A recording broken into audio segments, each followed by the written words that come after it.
On the podcast with us today is Ryan Narus. Ryan, welcome to the podcast. Super excited to be here. Thanks for having me.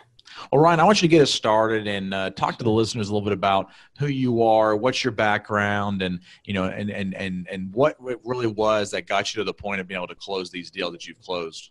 Yeah, so I'm a double graduate of Wake Forest University. I went undergrad, I studied psychology. I then used that knowledge to sell cars, which I did for 4 years, won a bunch of awards, wrote a book about how to buy a car for the best price, and then went to get my MBA again at Wake Forest University. And while I was at Wake Forest 3.5 years ago, during my summer internship, I bumped into a childhood friend who also had an interest in in starting a business, and we selected mobile home parks to be that business. And I finished out grad school, basically having a full-time job and doing grad school, that being starting my own business. And then I went to work for corporate America for 1 year and 1 day. And the reason why is because I didn't want to pay back my signing bonus. So 1 year and 1 day just for good measure. But yeah, I have been full-time in my dream for 3.5 years now.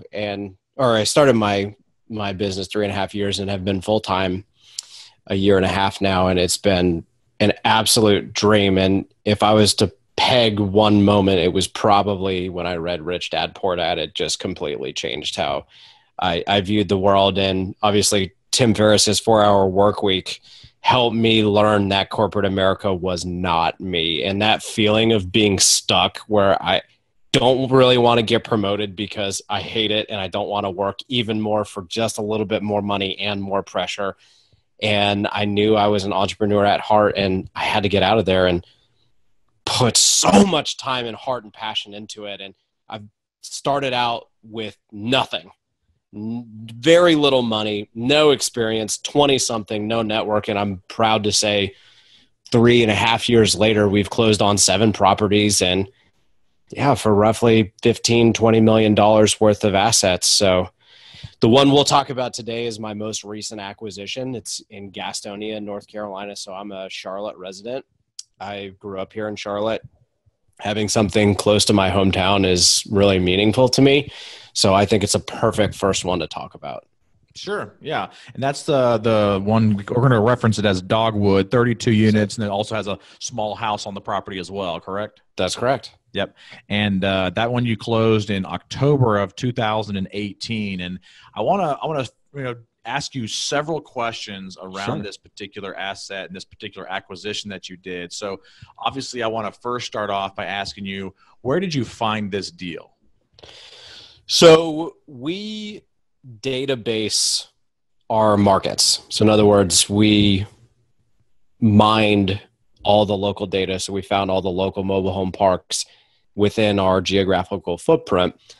And then we basically reach out to the owners. And this particular owner was someone we cold called, literally picked up our phone, called them, established rapport, took 6 months from first phone call to actually signing a contract, and then obviously 2 to 3 months to actually close.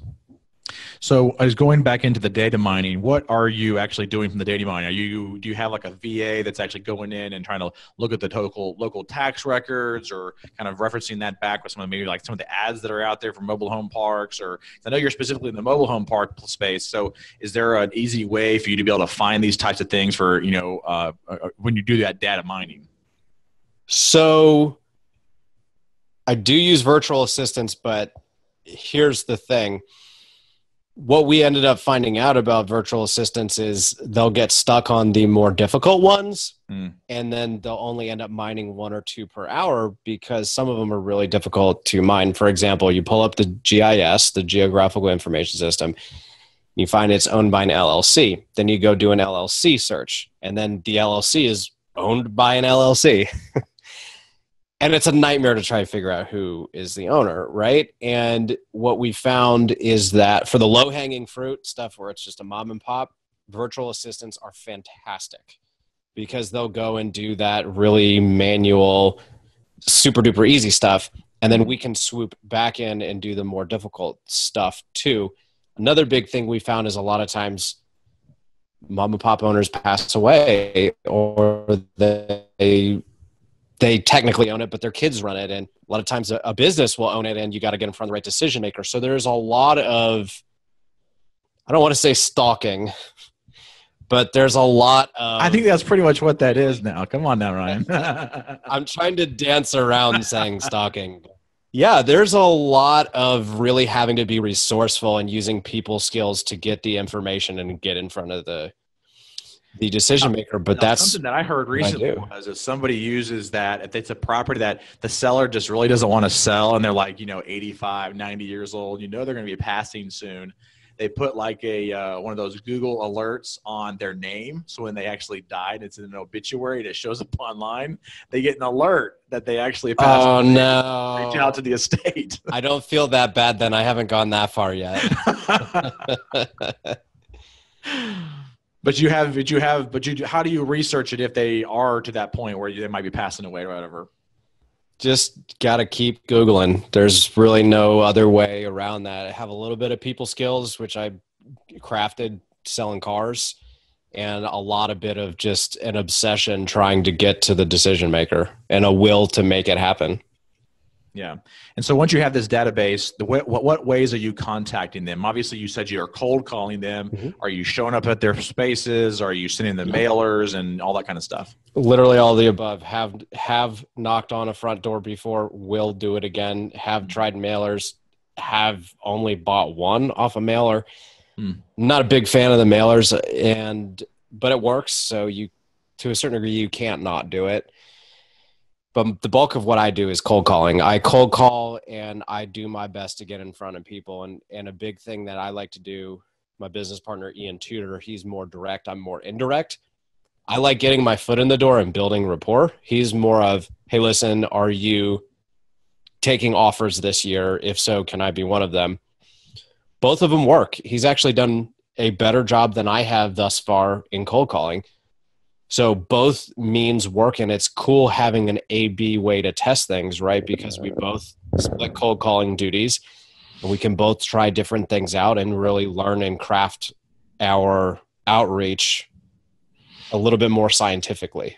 Have you ever tried to outsource and have some of the VAs do some of the cold calling, or has it just not worked? I have heard mixed reviews on that, as I'm not the right person to ask as a former salesperson, because I'm going to tell you that a mom and pop owner is not going to be very receptive to someone from the Philippines calling them about something they don't want to sell anyway, right? Yeah. I think that would definitely be a little bit harder to do unless they were just doing like initial calls. But I don't think you're right. Even if a small mom and pop got an initial call from somebody, they're going to have to immediately put up a brick wall. So I say this on my podcast, so this is my personal opinion. You cannot outsource rapport. That's very true. And even if you could, even if you somehow could, you're not doing it inexpensively, because if you bring in someone who really knows what they're doing and is really good at it, they're going to want equity or a big finder's fee. Yeah. So when you structured this particular deal, the 32-unit Dogwood deal, did you have outside investors bring in money for this particular project? Absolutely. So remember earlier I mentioned I didn't have much money when I started out. I am so glad that I didn't. Here's why. Because other people's money multiplies your money, and I never really understood that. I understood it academically, right? But it's not until you actually do it. You actually find an investor partner who is a rock star and you love to death and makes your life so easy and brings value to you and also multiplies your money.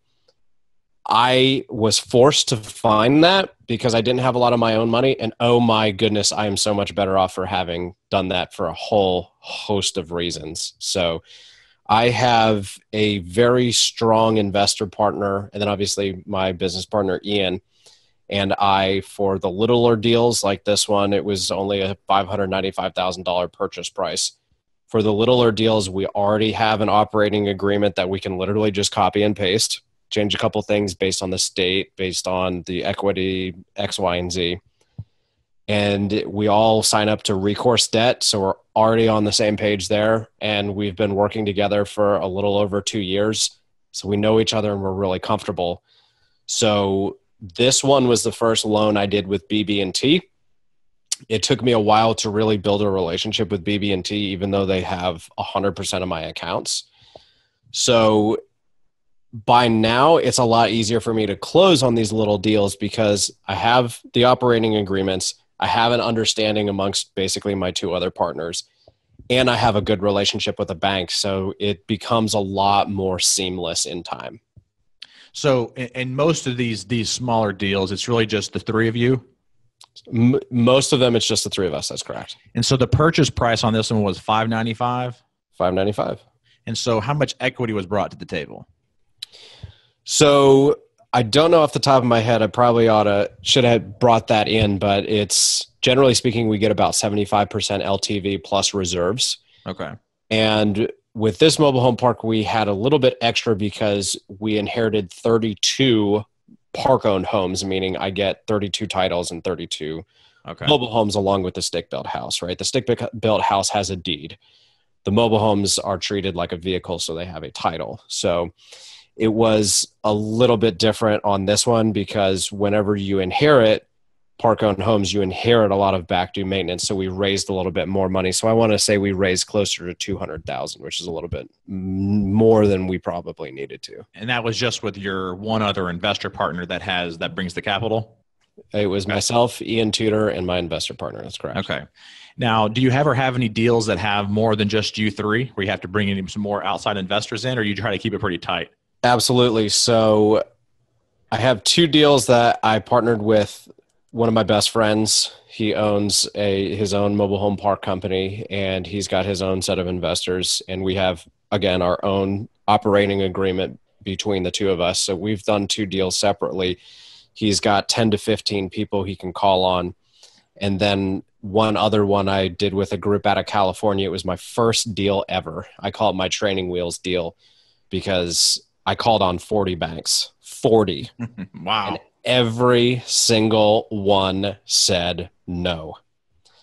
So talk about having to have grit. Imagine getting a killer deal and literally every bank is like, no way. So we basically had to pull in a favor for our first deal ever with the people we were partnering with. They had to pull a relationship to get the deal done. Because you had to do a full all cash deal? No, so that one was 65% LTV. They deemed it as a lot more risky than normal for whatever reason, even though the thing is just performed like a champ.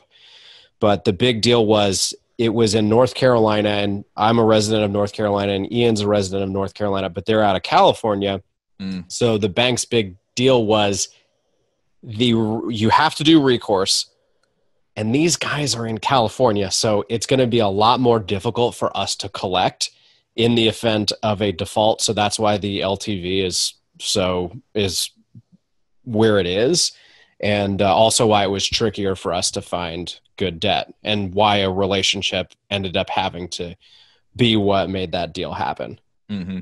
So are most of these deals recourse deals when it comes to financing? So generally speaking, if you can get 1.5 million or up, it's non-recourse. They'll have what's called bad boy carve-outs, which is just, if for those who are new to the industry or haven't heard that term before, basically what it is it's not necessarily recourse. It's kind of like if you fail and we find malicious intent, then we're going to come after you. Yeah. So it's not full on recourse. So for us though, everything is on the hook, right? But when you're starting out with no money, you're like, oh yeah, whatever, take my Honda Fit. I take my 2 pennies, man. There's nothing. So the tough thing, so for the $10.5 million mobile home park I closed on, that was recourse. It was a balloon. And the reason why is because it was only 48% occupied. So the bank did want us to take on recourse, but what we essentially did was we took on a short-term loan, a balloon, and at 65% LTV, and turned it around super fast in only 14 months. And then we refinanced it non-recourse CMBS.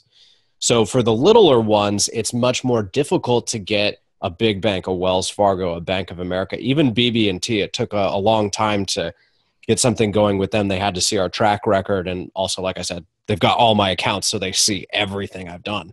Mm-hmm. So we've had to go with the small little local banks to get those deals done. And when you think about it, a mobile home park, at the end of the day, if you don't own any of those mobile homes, you essentially just own dirt. So if you default, you're defaulting probably because you're not collecting very well. So they have literally dirt. So that's why they require you to sign recourse. Well, and that's one of the questions that I always had about the mobile home parks, which is the fact that if you don't own the actual actual mobile homes and all you own is the dirt, well, you don't get the advantages of depreciation because you can't depreciate dirt. That's correct. That's correct. That's one of the. When you look for properties, do you really look for ones that you actually own the property, the actual mobile home unit as well? So I have a bit of a different strategy. I'm a distressed guy. So because I started off with no money and no experience and no track record and no contacts, I have to do things other people aren't willing to do. So most people that get into mobile home parks, the appeal is you own the dirt, you rent the dirt, the homes are really hard to leave. There's a natural supply cap because counties don't want to zone any new ones, right? So folks try to get into it under the assumption that I go in, I bump rents a little bit, I just own the dirt, I collect rents, and then I have a handful of people at the middle of the month that I chase after, and I can pay someone $10 an occupied pad to do that, which is great 5-10 years ago. Now the word's out and prices are overinflated. And for someone trying to break into it with no experience and no money and no everything that I said, what I have to do is if I want a good deal on something, I need it to be a heavy lift, right? Titles are a mess. Collections are a mess. Homes are super old. You name it. I've dealt with about everything that there can be. So I'm a little bit of a different breed because I'm like a distressed artist. Like I like a heavy lift, tons of stuff wrong. I have a blow up mattress. I'll go and sleep on the property. I'm going to get the job done where other folks are just wanting to throw money at it and not think about it. So I look at it through a bit of a different lens. So when you go and bring your mattress, are you sleeping on the dirt or you have a tent or are you actually going to occupy one of the units? No, I live in one of the units. True story. Yeah, one of our properties, this guy who was getting evicted was a knucklehead, and he threatened to kill me and all of my employees. Oh, boy. And I have on my properties when it's necessary, I got my trusty blow-up mattress. I'll sleep in a vacant unit. I've done this for 1.5 years now. And I remember when that happened, the first thing when someone threatens your life, it's not something you ever want to experience, but the first thing is you're scared, right? But for me, I had a really weird reaction. After I was scared, I was just angry. I was like, this is it. This is how it ends, huh? Some knucklehead who can't come up with $300 is going to come and kill me. And so what I decided, because I was talking to my investor partner, my buddy who owns his own company, that was one of the two that he and I did. When I was talking to him, he was like, dude, just go get a hotel, get home. Don't worry about it. Let's move on from this property. And I said, I'm not going to do that. I have 3 other employees on this property that are living there. This guy knows where they live. I am sleeping there tonight because I'm going to lead from the front. And if this dude busts in the middle of the night and trying to kill me, so be it. But that story had a happy ending. The guy was actually full of crap and ended up crying and thankfully leaving the property. We negotiated a way to get him out. And then not even 24 hours after leaving the property, I found his mugshot online. So dude is in prison somewhere. But yes, I like to lead from the front lines. We had a terrible situation at one of our properties where a gentleman was just horribly depressed and wanted to kill himself by cop. So suicide by cop. So he was causing all sorts of ruckus and grabbed a butter knife and started, maiming himself and to the point where he literally just charged. They had to call the police, and then they ended up having to shoot him to get him to not attack anyone, because that was the next logical step, right? And it turned out it was all, just him, sad situation, trying to take his own life. I was there within hours. We ended up sleeping at that property that night. We had everything prepared for the press. We talked to the residents face to face, and that's my MO. I want to lead from the front. I want to be there on my properties. I want to instill courage in my residents, because if I'm going to provide you and your children with a safe place to live, what does it say if I'm not willing to show up or sleep on that property myself? So I come from a bit of a different philosophy than most, because I think the appeal for mobile home parks for a lot of folks is it's kind of branded as a passive investment. And I hate that to my core, because it attracts slumlords, and these are real people there that really deserve your respect. And I really want to serve them to the best of my ability. So I'm not afraid to go there, sleep there, and meet them face to face. That's good. And, I think that shows a lot about you and your character and how you run your properties. Let's shift a little bit here and kind of go back to some of the beginning, of when you found this deal. So obviously you found this deal. Was this an off-market deal, this dogwood deal? Yep. Completely off-market deal. So you weren't competing with other offers or anything like that. It was really just you? So I learned this the hard way at the car industry, which is, I'm going to go to Scott Clark Honda and I got a price from them, or I got a price from McKinney Salinas Honda. I used to work at a Honda store. And the truth was, you're sitting in front of me right now. Come on. And it's the same thing here, right? I got a couple offers. And I'm glad that I learned how to overcome that objection, because a lot of times there's not other offers. Sometimes, yes, there are, but a lot of times people just want to get a good deal. I mean, everybody wants to, anything that you might own, you want to sell it for top dollar, right? Understandable. There's nobody out there who's looking to get taken advantage of.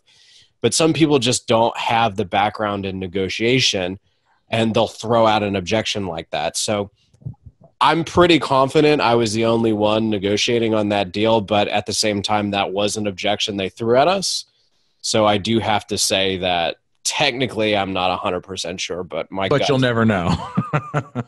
But hey, when they said that, we were face to face with them. So same story, right? Yeah, you got a price from Scott Clark. Come on. You're sitting in my office right now. Let's rock. How many times going back and forth with them did you have to go back and forth before they finally accepted your offer? So this is a fun deal, and here's why. You can tell I'm passionate about sales, because there's some pretty fun objections to overcome. So one big one was, we started talking to them in, I believe we met face to face more seriously in July. And I believe we signed the contract in August. But their big thing was, hey, tax reasons, we want to wait till 2019. And I overcame that objection. I should say we overcame that objection. Ian and I both overcame that objection by going, let's get this under contract, because it's going to take 2 to 3 months to close anyway. Lock in the price just in case the economy turns south or interest rates skyrocket. You never know what could happen. Let's lock in the right price right now, and we'll just set the close date to the 1st. And they said no to that. But then a few weeks later, they agreed to a meeting with us. And Ian did this, and I'm so proud of him, because he doesn't have a background in sales, but he is a natural, in my opinion. He just has what it takes to be good. And I told him, bring both an LOI and a contract with you, and do not leave until one of those two things are signed. Because we know that these folks really do want to sell. Right now, I'm not saying this works always. I'm just saying my gut and his gut we're just a few objections away. So let's go ahead and try to assumptive close this. So he shows up. They're working on the property. Obviously, they said, hey, come on out. Let's meet and let's talk, right? This is after a couple of meetings. Brings the contract and the LOI. He's in the house with them. Is this the right price? $595. Yes, it's the right price. We want to wait for accounting. Great, not a big deal. Let's put this under contract right now, right? I've got the date set as close date the 1st of January, right? They sent out another objection. Oh, well, we have to talk to our lawyer. Just leave the contract. And Ian's like, well, do you agree? Why don't we just just sign the LOI? And then they were like, okay, fine. Leave the contract, leave the LOI. We'll read it when we're done fixing this. And he goes, okay, I'll wait. And he sat there, he created an awkward silence and made them start talking, to which they were like, okay, we'll read it. We'll read it now. Let's just give me the contract. We'll read it now. And so they start reading it, and he doesn't move. Creates awkward silence. Awkward silence can be powerful in any negotiation. And then they look up at him like, can you just go wait in the car? So this is July in Gastonia, North Carolina, out of Charlotte. Humid, hot. He's got an old Honda just like I do. Air conditioning barely works. He goes and sits in his car for an hour. Doesn't move. Eventually she comes out and she's got a ton of questions, and it's like, boom, easy. They addressed every single line on the contract. They read it together. He walked away that day with a signed contract. And better yet, they got consistency bias that kicked in for them, and they eventually went, you know what, it's August. How quickly can we just do this? Let's just be done. So the cool thing there is when you get an objection like, oh, taxes, we want to wait till 2019. You can overcome that objection if you're clever, right? Hey, look, let's get this thing under contract because it's going to take several months anyway. We'll just delay the closing, right? I got to get my investors. I got to get my bank. I got to get X, Y, and Z, all my systems in place, right? And then it just takes a little bit of persistence and a little bit of that awkwardness that I was very good at and Ian was very good at when we were kids. That's great. To get that. That's a great story on that piece. Did you guys had to put up any earnest money on the contract signing? Yes, I believe it wasn't much. I think it was only like $5,000 or $2,000 to $5,000. It wasn't much at all. Did you have it? So obviously on this particular project, it probably wasn't hard immediately. It probably was, you still had that 30 days due diligence process. Correct. So the folks we bought it from, this was their only mobile home park. They're not sophisticated. Great folks, super successful elsewhere in life, and bought a mobile home park because they thought, oh yeah, this would be a great place to put our money. And then when we came in, we are a little more sophisticated now, this being our 7th deal, this being their only. I'm not saying, I'm trying to figure out the best way to word this. We drafted a contract that was a little bit more favorable to due diligence, and they were okay with it. So a lot of times you really got to know your due diligence, and you really got to know what risks you're taking, because I've lost thousands of dollars backing out of deals before. Don't regret it. But now on my 7th mobile home park, going to be my 8th, I have another one under contract. I know how to draft a contract so that I can go and find the deal breakers quick so I don't lose much money. And that's exactly what we did. So we had a low deposit, and they didn't question it. They didn't really care. If they're a little bit more sophisticated, they probably would have pressed us on it, but we hit them at the right time, and they were like, just get this thing off our hands. So we had a favorable due diligence, and it worked out. They got the number they wanted. They got out of it a little quicker than they initially thought they wanted, but then realized just get it out of our hands. So everybody ended up winning, which was great. And what kind of, or at what point during the process of due diligence did you guys actually tour the property? Because obviously you probably did that before you got to the contract piece of it. So what point did you guys decide to go tour this thing? Was it after you had the financials? Did you go see it first and then get the financials, or where were you in that process? Kind of stepping back a little bit, but just curious about that piece too.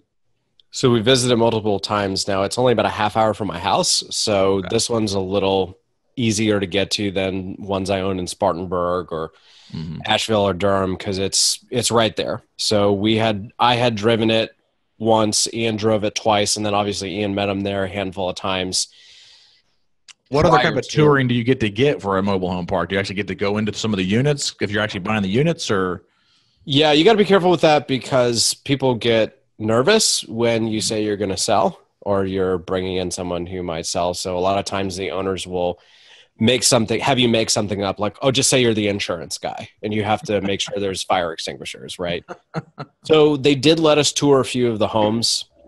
There were some vacant ones we got to check out. There's more stuff we want to look at. Infrastructure, are there sub-meters, conditions of the roads, a lot of stuff from my perspective, because I primarily want to own the dirt if I can. I'm looking more at how are the septics, how are the wells performing if there are either of the two? Is it direct build from the county, city water, city sewer, or are there sub-meters that I'm going to build back the water? Is the water being built back? Do the sub-meters work? How are the streets? Do I need to repave them? How are the trees? Are they lively? Or your exterior due diligence. As part of my due diligence, right? Because the really difficult thing about a mobile home is there are so many things that could be wrong that are very difficult to spot. And even if you could spot it, the truth is, at the end of the day, if the deal pencils, I'm going to do it. And it's not... A mobile home is it's a great way to get your foot in the door with real estate because most of the things are pretty cheap to fix. So, and also there's always a market to flip out of it because affordable housing is in outrageous demand right now. So I'll give you a good, for example, one of my properties in Spartanburg, South Carolina. It didn't have heat tape or insulation on any of the pipes, and it was left vacant all winter long. And even though it's pretty warm down south here, all it takes is one night, 20 degrees or less, and boom, all of the water in the pipes expand and burst all the pipes, which is exactly what happened. I had a contractor look at that, and he was like, your subfloors are toast. You need to replace about every single pipe in this home. The drywalls need work. Don't even talk to me about the roof. And your air conditioning unit is like 30 years old. And he was like, just for the pipes and the subfloor work, you're talking $3,000. Not even but a few hours later, I had a guy come in, doesn't speak a word of English. My Spanish is, I like to say, es bastante, which means it's enough. I had a Spanish plumber come in and he said, I'll give you $500, which means $500. Took it off my hands. So I took a $3,000 plus fixer-upper situation, flipped it to a Spanish plumber for $500. Because I asked him, I was like, have you climbed underneath that home? Every pipe needs replaced. And he said, sí, yo sé, porque yo soy plumería. I'm a plumber. So he knew what he was getting into, and I got my lot rent pretty much day one, and he was ecstatic to get a home for $500.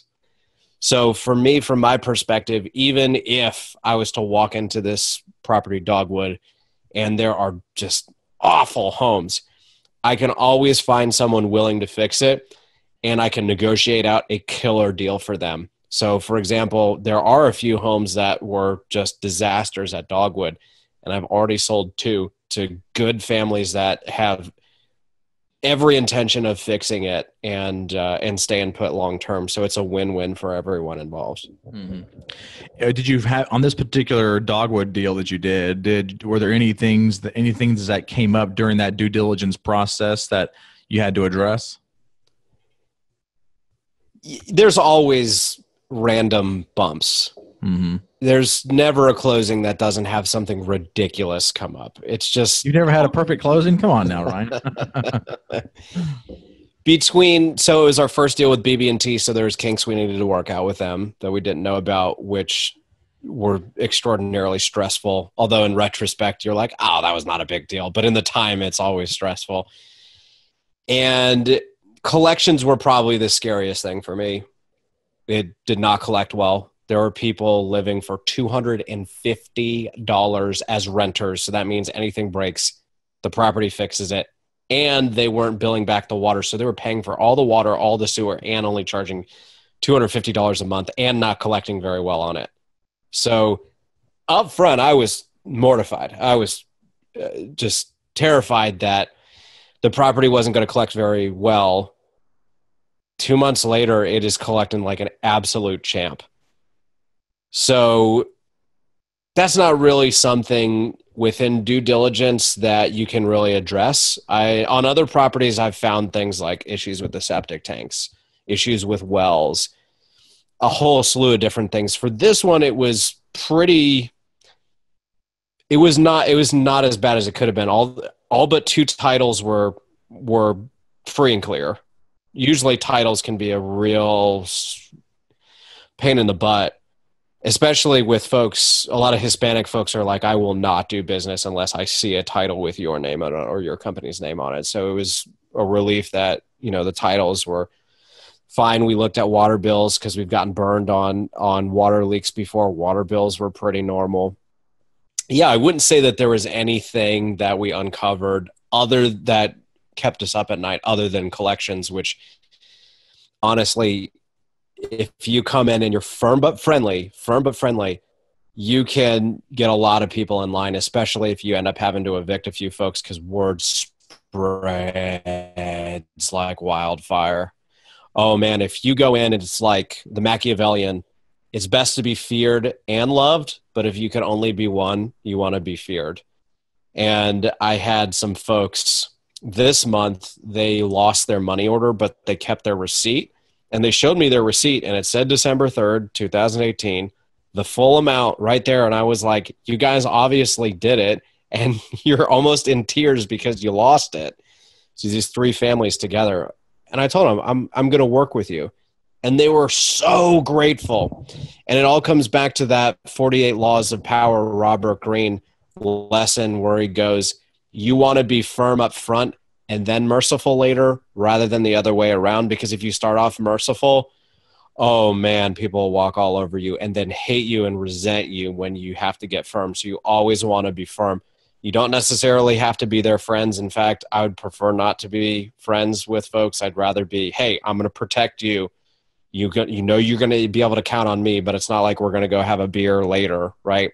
Mm-hmm. So, yeah, so collections were really the biggest sticking point, but that's one of those risks that you got to take because that's another big reason why I had a bunch of capital reserve because I figured, man, if I'm going to struggle getting folks in here, I'm going to have a lot of turnover, I'm going to have a collections issue, I better have a nice reserve to pay the mortgage and the bills for a few months while I get my marketing campaign going. And thankfully, I've been proven wrong that collections are actually really, really strong. The last folks were just not as firm as I am. So can you think of any other issues, even outside of due diligence, that may have came up throughout the process that you had to address? Anything out of the ordinary or anything?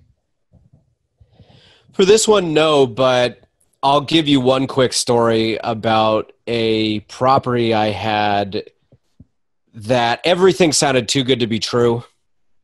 And something just didn't feel right. And we got to literally the last day possible. And we found the smoking gun. And the thing of it was, there was a problem with the well.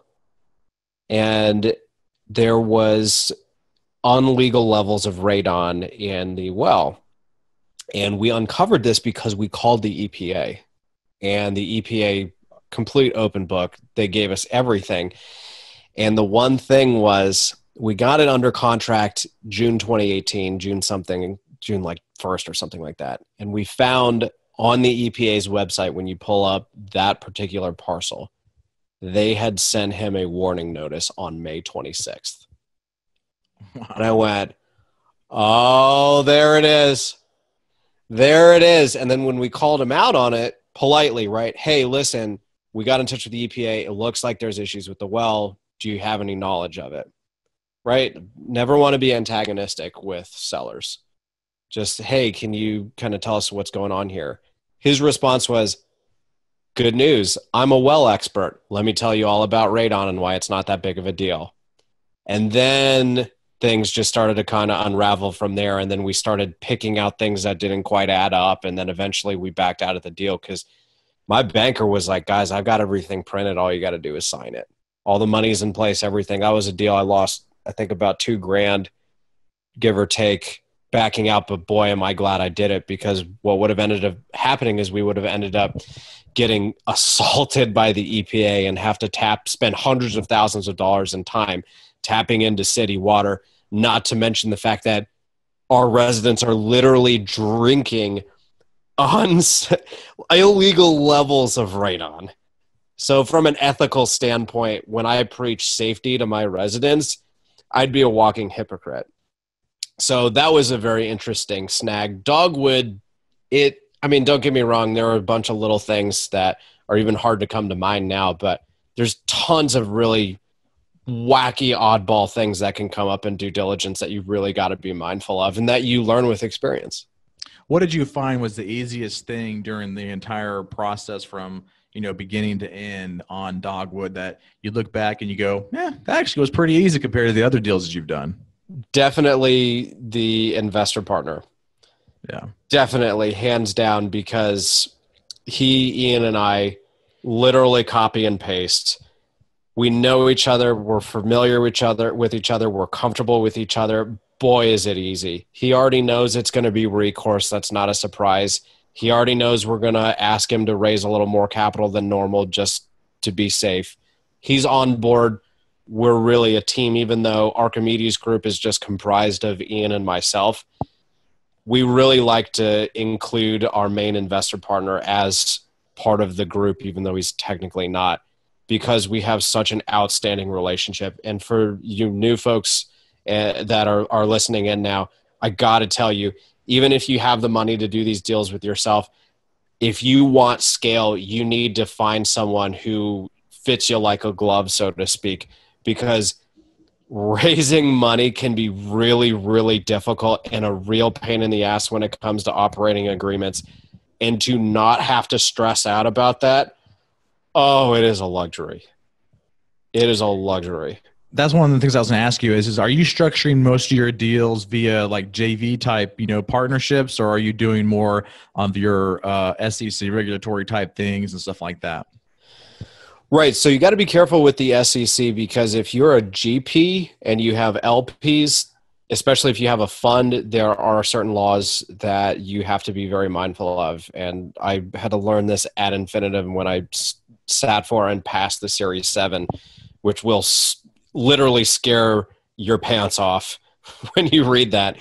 But the thing is, if everybody's a GP, right, a general partner, none of that applies, right? Because the three of you are buying it together. Now, he does enough to warrant being a GP that even though he's more passive and he's not there on the properties with us and he has mailbox money technically, he does do enough and is signed full recourse, full general partner with us that we don't need to worry about any of the SEC laws because we're not in violation of any of them. Now, for the bigger deals, that's different because you have to bring in limited partners. When that comes involved, it's easy to have a fund because it makes things a lot more copy and paste. Now, I don't have a fund. I've worked with people with funds before. It's a lot more copy and paste. They're the LP bucket. Then you have us on the GP bucket. And yeah, it's easier to go that route. But if you're going to have a big capital raise, it pays to get a lawyer and to understand the laws. It's going to hurt your pocketbook, but oh my goodness, if you've ever sat for a Series 7 before, it will scare you to death because they can come down on you really, really hard for stuff that you think is totally benign. So if you're asking my recommendation, please, if you're going to bring together LP capital and a big capital raise, you got to be careful how you market it. You got to be careful what you say, and it pays to get an attorney and do it the right way. How do you structure most of your deals with, the different splits between you and Ian and your other partner and stuff? How's that kind of split up? So Ian and I are always 50-50. Now for Archimedes Group, so we're 50-50 owners of Archimedes Group, which is an umbrella LLC. So each of our properties have their own unique LLC. So it's just multiple layers of protection for us. So we'll put in X number of dollars, and we have an agreement with our investor partner, our main investor partner, that he will match every dollar that we put in, depending on a couple different scenarios. Sometimes he matches, sometimes he doesn't. But basically, since we're bringing him the deal, that warrants value, right? Because we're sitting in our Hondas in the middle of the Carolina summers waiting for someone to read through every line of our contract, right? That is worth something. So to source the deal, that's worth something. Now, to operate the deal, that's also worth something. So I always like to say that there's 3 legs to a deal. There's the money, there's the operations, and there's getting the seller to say yes, right? So in each of those, there is value there. So for us to bring our investor partner the deal and to operate it, we're getting compensated for both of those. So for me, when I started off, I didn't have much money. So to bring in an investor partner and go, I've got the deal and I'm going to operate it, and I put in my money, and he goes, I'll give you a finder's fee. You've got to put in a big chunk of your own money, so I feel more comfortable, but I'll match every dollar you put in. That way I'm 2xing my money day one, plus when we sell it, it will have capital gains, plus I get asset management fees for running it, plus I get my own distributions too. So what I end up doing is 2x, 3x, 4x, 5xing my money, while he gets also outrageously good returns relative to the amount of time he's putting in. So everybody wins. How long do you typically hold on these deals? In standard MBA fashion, I will say it depends. So it really does depend. It depends on, do I want to recycle my capital? Do I want to refinance and take out a bunch of money tax-free? Do I want to buy my investor partner out? Do I want to replace my investor partner with someone else? What I want at the end of the day is options. So growing up in high school, I played a lot of chess. The big deal in chess is the person is with more available moves on the table is genuinely speaking, quote unquote, winning in that moment. So that's how I look at real estate. I have 7 deals. I have options, and I want to maximize those options. So right now in 2019, what I'm looking to do is push to recap my entire portfolio, take out a bunch of money tax-free, lower my overall cost of capital from the debt side, as well as possibly bring in new investors. But I have that option to lower that cost of capital, but also to get away from recourse debt, because all these little dinker deals that I'm doing all have recourse debt. So at the end of the day, I have options. For littler deals, I tend to do the structure I just described. For bigger deals, it will depend. So we lost video. Can you hear me? Yep, I can hear you. Go ahead. That's weird. We just lost me. And then I lost you. Host has stopped your video. I can see you still. It says recording. Yeah, okay. we're good. We're probably cool. It's all right. Probably good. Yeah. So for the bigger ones, for example, the $10.5 million deal that we got 65% LTV on, we ended up raising like $4 to $5 million because we needed a lot of reserves too, because it was 48% occupied. And even if, if your capital, let's say $5 million, just to round things off. If I have $50,000 compared to $5 million, that's nothing. If I have $500,000 to $5 million, that's nothing.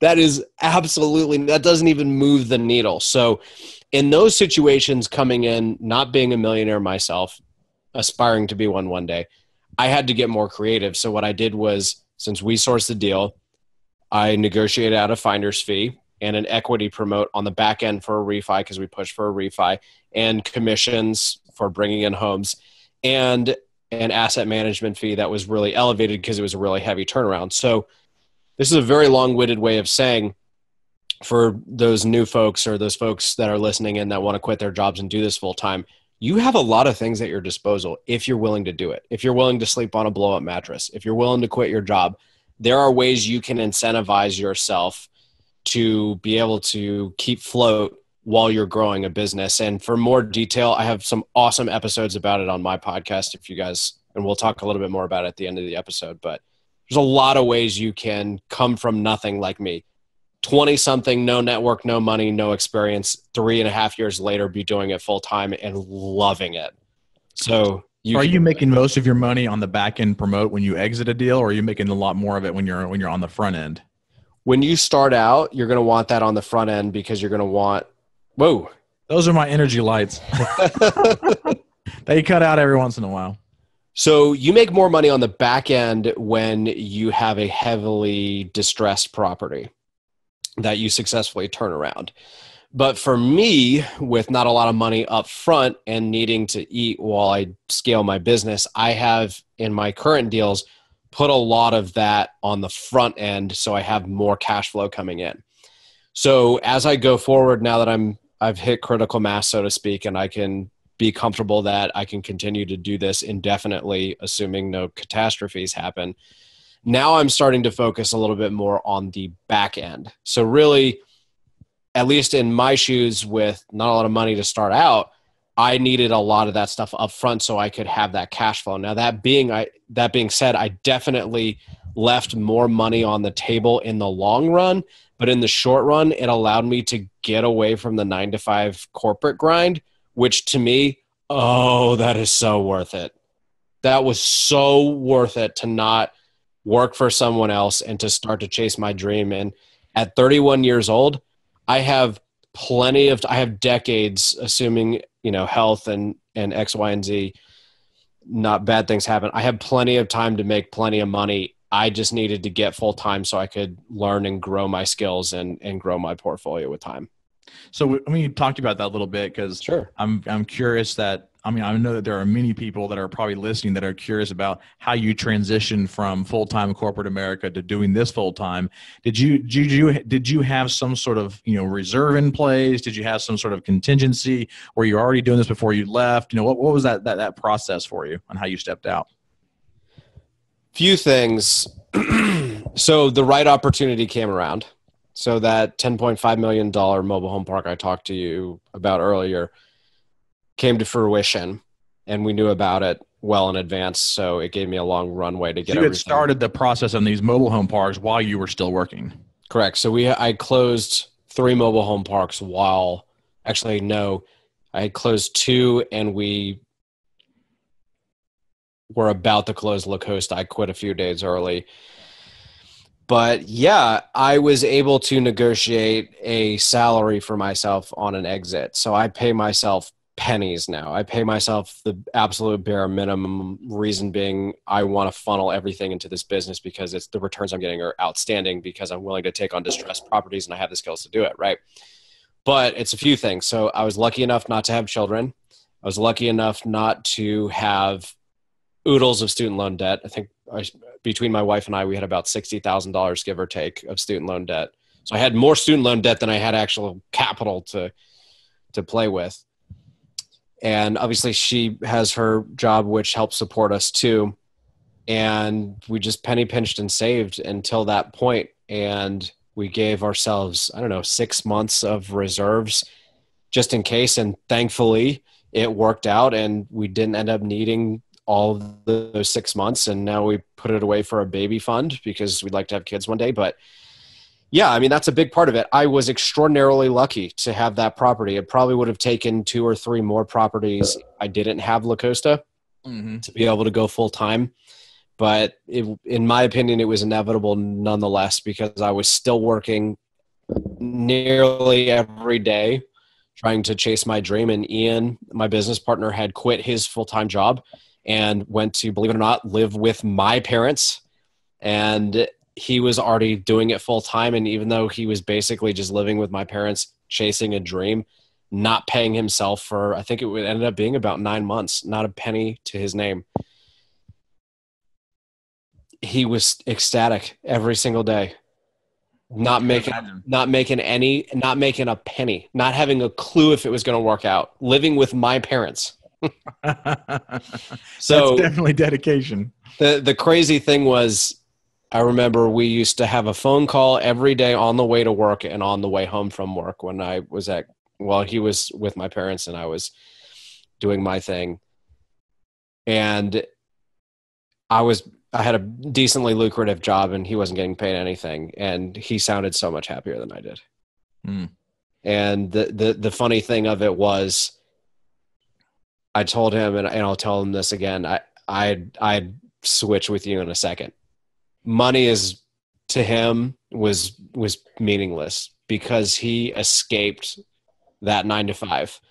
And now that I'm here too, and I don't cash flow into my own personal bank account very much at all. I do pretty much the bare minimum, and that's how I'd like it to be as long as I can afford that, because I would rather keep funneling money into this business and having it grow, because money is It's not that important to me. Having my time is more important to me. Being able to go and hang out with my wife in the middle of a Tuesday just because, that is awesome. That is worth more than if I double or tripled my salary and went and worked for some silly company and felt stuck.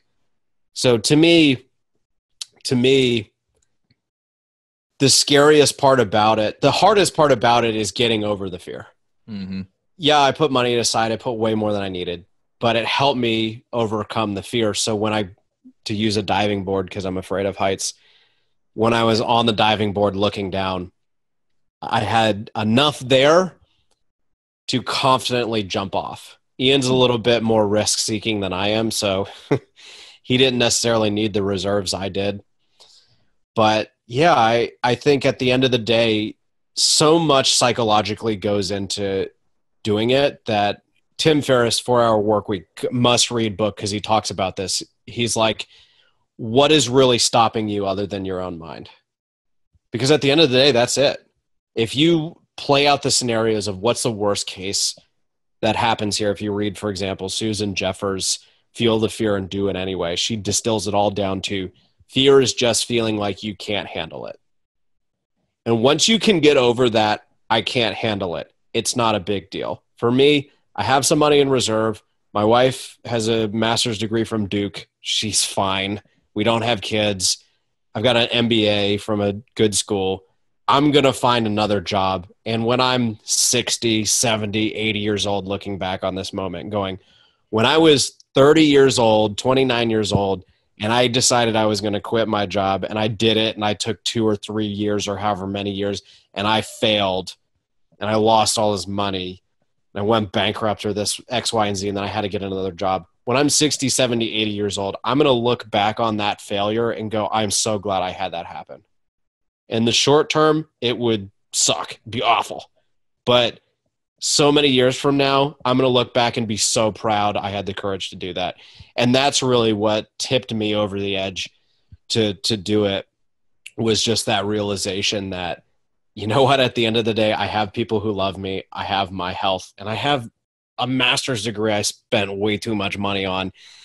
If I had confidence enough to go take out student loan debt to do that, I better be able to get a dang job, you know? So that I had, in that regard, I had enough of a safety blanket to push me over the edge to do it. Yeah. Well, you have a great story, and Thanks. I look forward to having you on another episode next year when you close more deals in 2019, and to be able to fill into our, funnel here of podcast episodes specifically around mobile home parks. So it's really exciting to kind of hear your story and kind of see your transition. How can the listeners, as we're wrapping things up here, Ryan, how can the listeners reach out to you if they have questions for you, or, maybe if they are interested in maybe, spending some money with you from a capital standpoint as well, and maybe being one of your investors? All of the above, guys. Please reach out to me. I love networking. So even if you've never closed a deal, or if you've closed hundreds of millions of dollars worth of deals, I want to talk to you. My name is Ryan Narus. It's spelled N like Nancy, A-R-U-S. So that's N-A-R-U-S.